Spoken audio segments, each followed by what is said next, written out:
네, 감사합니다. 여러분들 말씀 잘 읽고 계십니까?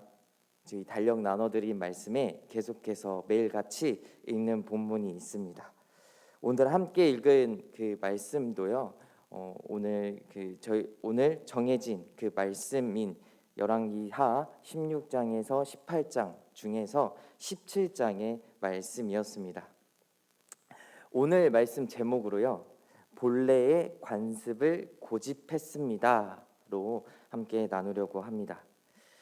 우리가 가지고 있는 그런 고집들이 하나 둘쯤은 있겠죠. 이 다른 사람의 의견이나 말을 듣지 않고 내 의견을 바꾸지 않고 고치지 않고 버티는 것들, 어떤 것들이 있을까요? 유하지 못하고 고든 생각들, 어떤 것들이 있을까요? 한번 생각해 볼까요? 내가 가지고 있는 이런 어떤 고집들, 저도 한번 생각을 해봤는데요. 딱히 생각이 바로 떠오르진 않더라고요. 아마 여기 계신 분들 중에 내 고집이라고 하면 떠오르시는 분들도 계실 거고, 저처럼 잘 떠오르지 않으신 분들도 계실 것 같습니다. 근데 사실 고집이라고 부를 정도라고 하면요, 이게 고칠 생각을 안 하지 않나요? 그러니까 내가 하고 있는 게 맞으니까, 내 생각이 맞으니까 이걸 고집이라고 생각하지 못하게 되는 것이죠. 다른 사람의 의견이나 말을 듣지 않고 내 의견을 바꾸거나 고치지 않는 것들을 고집이라고 한다면, 이건 내 생각이 맞으니까, 이건 내 행동이 옳으니까 고집이라고 생각하지 못하는 건 아닐까요? 내가 가지고 있는 이 고집들을 다른 사람들이 집어주기 전까지는 알기 좀 어려운 것 같습니다. 스스로 자기 고집이 어떤 건지 알고 계신 분들은 이제 개선의 여지가 있는 거겠죠. 내가 모르는 고집을 다른 사람이 또 집어준다고 해서도요, 자기 스스로 이것을 고집으로 받아들이기 전까지는 그 고집대로 살아가게 되는 것 같습니다. 하지만 우리에게는요, 그 기준이 되는 그 우리의 고집을 잡아줄 수 있는 말씀이 있습니다. 우리에게 있는 이 성경 말씀을 통해서 나를 돌아볼 수 있고, 또 말씀을 기준 삼아서 살아갈 수 있을 줄 믿습니다.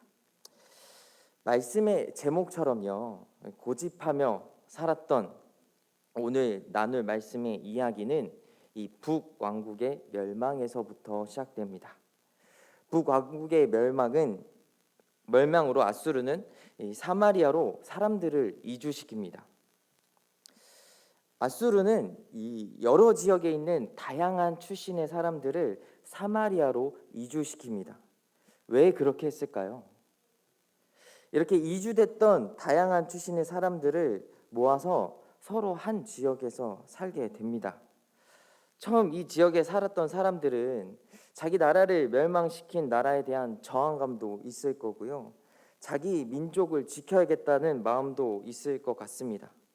하지만 세월이 지나서 새롭게 이주해서 온 사람들과 섞이게 되면서 이제는 자신들이 지켜야 할 그 대상조차 희미하게 되어 버리는 것입니다.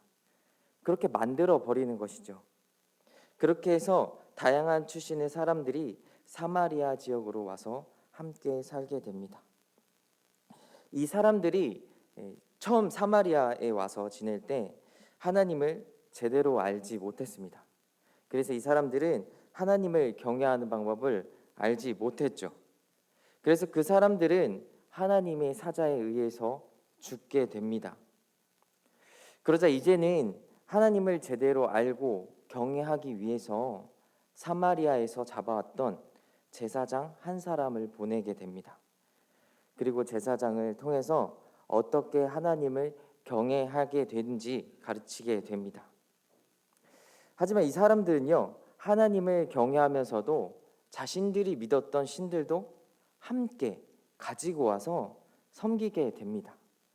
33절을 제가 읽겠습니다. 이와 같이 그들이 여호와도 경외하고 또한 어디서부터 옮겨왔든지 그 민족의 풍속대로 자기의 신들도 섬겼더라. 하나님도 섬기고 내가 믿던 신도 섬기고 각 지역에서 왔던 이 사마리아는요, 이제 엄청난 신들이 공존해버리는 지역이 되어버렸습니다. 이를 성경에서 34절에 이렇게 말합니다. 그들이 오늘까지 이전 풍속대로 행하여 여호와를 경외하지 아니하며 또 여호와께서 이스라엘이라 이름을 주신 야곱의 자손에게 명령하신 율례와 법도와 율법과 계명을 준행하지 아니하는도다. 바로 앞절에선요, 하나님을 경외한다고 했다가 바로 경외하지 않는다고 말하는데요. 이 사람들이 하나님을 경외했다고 했던 것들이 그저 자신들이 신을 믿듯이, 그러니까 여러 신들이 있고 그 중에 하나님이라는 신이 하나 더 있다고 믿어왔던 겁니다. 그러니까 온전히 하나님을 믿지 않았던 것이죠. 그들이 제사장을 통해서 배웠던 하나님을 온전히 섬기지 못했습니다. 지금까지 자신들이 믿었던 그 신을 믿었던 본래의 관습을 고집하고 있습니다. 이 말이 여기만 나오는 게 아니라 한 군데 더 나옵니다. 40절입니다. 그러나 그들이 듣지 아니하고 오히려 이전 풍속대로 행하였느니라. 새 번역은 이렇게 나옵니다. 그러나 이 민족들은 듣지 않았고 본래의 관습을 고집했습니다. 우리가 함께 읽은 본문의 말씀을 읽어보면 마치 사마리아에 이주해 온 사람들이 하나님을 온전히 믿지 못해서 그들의 고집을 35절 이후로 말하는 것처럼 보이지만 사실은 이 말씀은요, 하나님의 언약의 백성을 향해서 하셨던 한 말씀입니다. 하나님께서 언약을 세우셨던 야곱의 자손에게 하신 말씀입니다. 그 언약의 말씀을 다시 말씀하시면서 이 야곱의 자손이 본래의 관습을 고집했다고 말합니다. 가나안 땅에 입성하면서 세웠던 이 언약을 이제는 그 땅을 잃게 된 이유를 본래의 관습을 고집했기 때문이다라고 말합니다. 이제는 그렇게 살았던 이스라엘의 모습을 유다도 따라가게 됩니다. 19절에 이렇게 나옵니다. 유다도 그들의 하나님 여호와의 명령을 지키지 아니하고 이스라엘 사람들이 만든 관습을 행하였으므로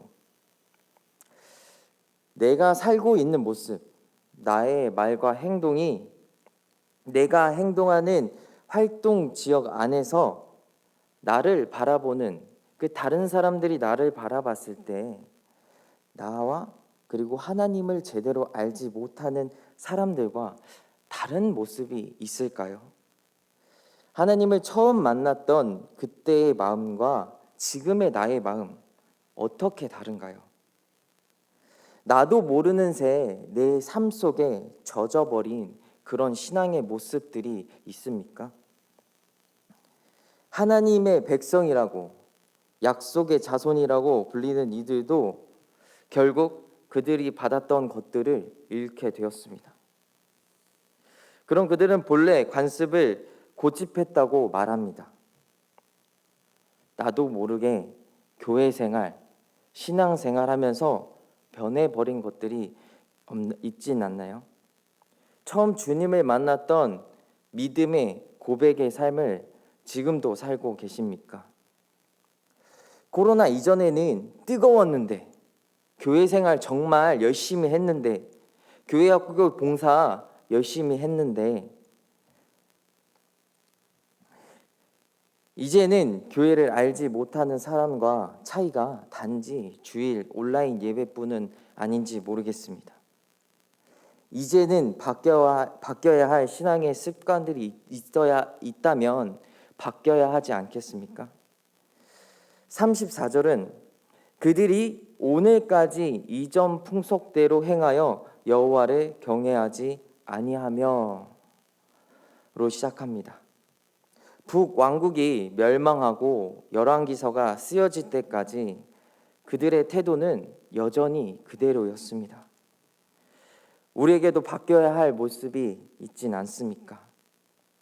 지금까지 당연히 해왔던 것들 중에 바뀌어야 하는 것들이 있지 않습니까? 이번 스프링업 기간 우리가 함께 모이고 힘쓰고 예배하는데, 그리고 기도하는데, 찬양하는데 힘쓰는 시간이 되었으면 합니다.